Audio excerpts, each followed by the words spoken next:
My name is Dr. Elissa with Pelvic Floor For Moms, and I'm going to share with you some exercises I want you to start working on from 0 to 6 weeks postpartum.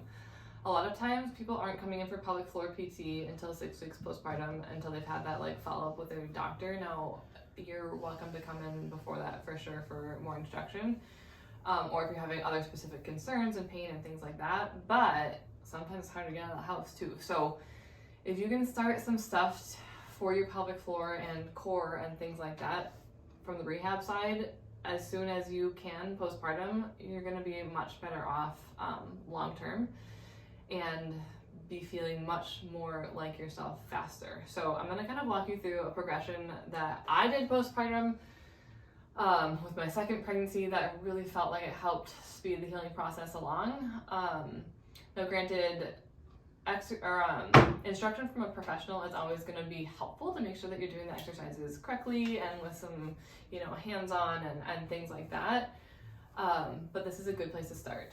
You should never have pain during exercise. So as I walk you through these things, you're going to have to grade it for yourself. If you do something and it hurts you, it feels bad in your body at the point that you are postpartum, skip that exercise. Don't do that one right now. Try it again a week later and see how your body feels with that. So keep that in mind. No pain. It's not going to help you. So 0 to 1 week postpartum, like literally 1 day postpartum, you can start with this. We're just going to talk about breath work. So I will lay down and show you, but we're thinking about how the diaphragm and pelvic floor move together like a piston system. So when you inhale, your diaphragm drops and pelvic floor drops and lengthens.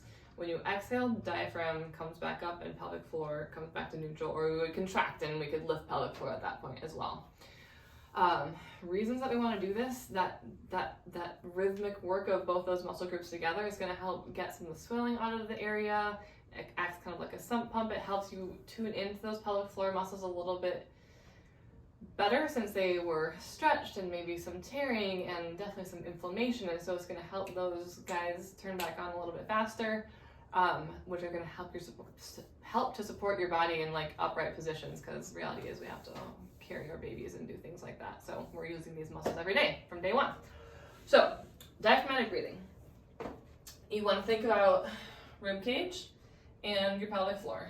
So we're thinking about on the inhale, we're going to relax and lengthen. On the exhale, we're going to contract and engage.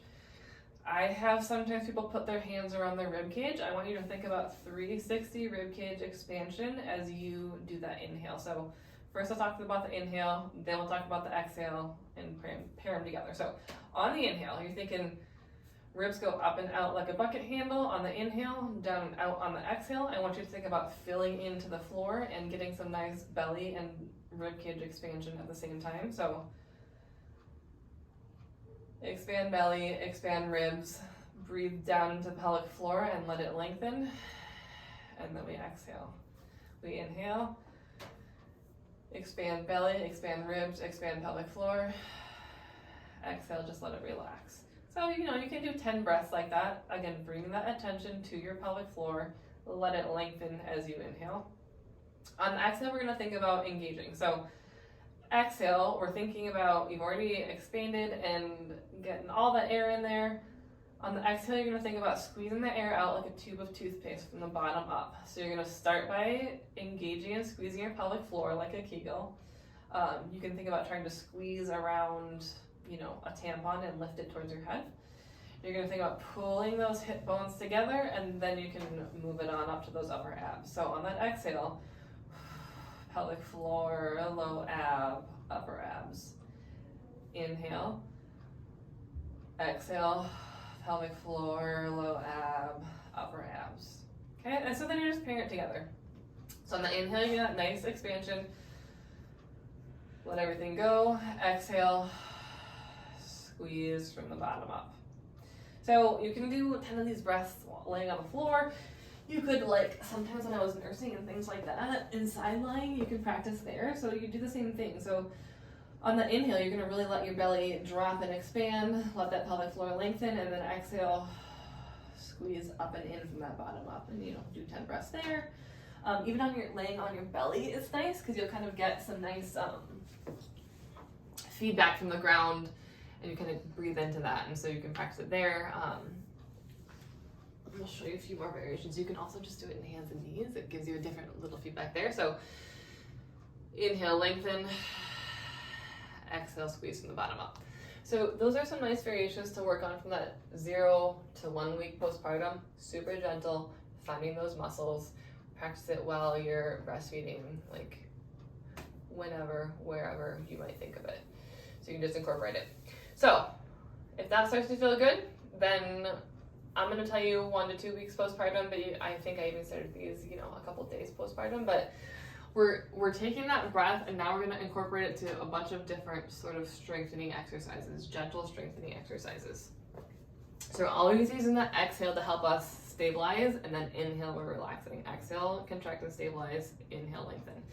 So we're going to do a march. So we're just going up and down with feet, but we're going to make sure that we exhale, engage as we do it. So you're going to take a nice breath in, exhale, engage from the bottom up, and then lift this knee. Inhale back down, exhale, lift, inhale down. So you're just going to go back and forth like that. What I want you to notice with this though, put your hands on both of your hips, and as you exhale, engage, and lift, I don't want your pelvis to shift. So there should be no dropping of your hips as you switch sides. If I don't engage at all, this is kind of what it looks like. So we're using all those muscles to stay nice and stable as you do those marches. Reps, I tend to say kind of do 2 sets until you're tired, or you can just do 2 sets of 10, whatever feels good. Or if you're tired or you get sore or you can't find those lower abdominal muscles, by 5, you stop at 5. Reps are kind of irrelevant. Okay, so that's 1 to 2 weeks. That one's nice. You could try some straight leg raises 1 to 2 weeks. So same kind of thing. You're gonna exhale, engage from the bottom up, and then just do a nice straight leg rise. The lower you keep it, the harder it's gonna be. So you don't have to go super high. Inhale, lengthen. Exhale, squeeze from the bottom up, raise that leg. So, here I do 10 sets or 10 reps or so on that side. Switch sides, same thing. Inhale, lengthen. Exhale, engage and lift. Okay, so that diaphragmatic breathing and candle breath, abs with marching, and then abs with that straight leg raise, those are nice from 0 to 2 weeks, 1 to 2 weeks, that kind of thing. If you're starting to feel better and stronger, then we can start going to some harder core and ab exercises. So the next place to go is we're thinking about, I call it up, up, down, down. I don't know what it's actually called, but up with one knee, up with the other knee, down with one knee, down with the other knee. So this gets tricky for people because as you raise that second leg, your back's gonna want to arch, everything's gonna want to move around. You still gotta engage that core and keep things nice and stable. So if you try this and you notice that your back is arching away from the floor, it's not the time for you. Okay, so we're gonna exhale as you raise those legs. So I'm getting some nice engagement in my core. Inhale, lengthen as you come back down. Exhale, lift. Inhale, lengthen. Okay, 2 sets of 10, 2 sets of 5, I don't care. Make it good reps. If that feels good, then we can do some heel taps. So you're gonna get that core nice and engaged, and then we're coming tap, tap, alternating feet. So breathing is a little bit trickier with this. In reality, your core is staying engaged the whole time with this. So you're gonna exhale as you tap, inhale, come back up. Exhale, tap, inhale, come back up. And again, your core isn't completely letting go with your legs in the air the whole time with this one. So we have to kind of work on, okay, can I keep my core engaged, but can I allow some lengthening as I'm moving? And this would be a nice time to add in some bridges too. So bridges, I still want you to include that breath, that exhale, core pelvic floor activation. So exhale, engage and lift pelvic floor. Get those little abs. Squeeze your glutes. Push up high. Inhale down. Exhale. Squeeze and lift pelvic floor. Get those little abs. Engage glutes. Inhale, lengthen on the way back down. Okay, so those are nice for 2 to 4 weeks.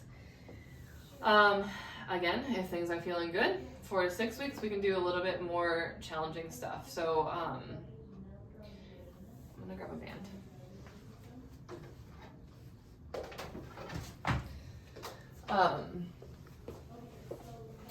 So we can add some resistance, definitely to like bridges and things like that. I'll show you some standing variations that you can do, and you kind of have to decide for your own skill level at that point what feels good and what feels okay. But definitely can add a band around the knees for bridges. We're just gonna get a little bit more glute activation in the outer glutes. So we're gonna push into that band. Again, exhale, engage core, pelvic floor, squeeze those glutes, lift up. You still wanna inhale, lengthen on the way down, exhale, squeeze and lift, okay? So nice and slow and intentional, making sure that you're getting that inhale, lengthen, exhale, contract. Also here, if you want to hold for 10 seconds, still push into that band, that's going to be a little bit more challenging just for that endurance aspect. So that is nice. Also on the floor, we can make that 90-90 knee position a little more challenging. So now we're just going to do a leg extension. So the further your foot comes toward the ground, the harder it's going to be. So right away, you can start with just like a 30-degree angle, right? It doesn't have to be, you know, all or nothing, right? Keep that foot high, it's gonna be easier. So you're gonna exhale, engage pelvic floor, low ab, kick out, inhale, lengthen. Exhale, kick out, inhale, lengthen. Okay, so again, 2 sets of 10, 2 sets till you're tired, 15 if you can, whatever feels good. At this point too, you're probably a lot on your feet at home anyway. So you definitely can start doing some squats and things like that. So we're gonna include that breath work with your squats. So as you come down, you're gonna inhale, lengthen, and then you're gonna exhale, push through your heels, engage those glutes, engage that pelvic floor, low ab from that bottom up again, okay? So inhale down, exhale, engage. Again, you can add a band to that around your knees. It's gonna make it a little more challenging. Sometimes, if you're real good, you can do like an 80-20 weight distribution. So I have 80% of my weight on this leg, 20% on this leg, and do more like a single leg squat. So again, 80% of my weight here, exhale, as I go to stand, engage pelvic floor, low ab. Inhale down, exhale, back up. So again, 2 sets of 10, 2 sets of 15, whatever feels good. So that's what you can start working up to at 4 to 6 weeks postpartum. Then you can go to your doctor and, you know, get that clearance at 6 weeks, and then you're gonna be more prepared to do things like get on your bike or do, you know, more of the workouts that you're used to. I still don't like people running until they're like 12 weeks postpartum and they've got some more strength, and we can talk about what that might look like down the road. But yeah, hope that was helpful. Let me know if you have questions in the comments.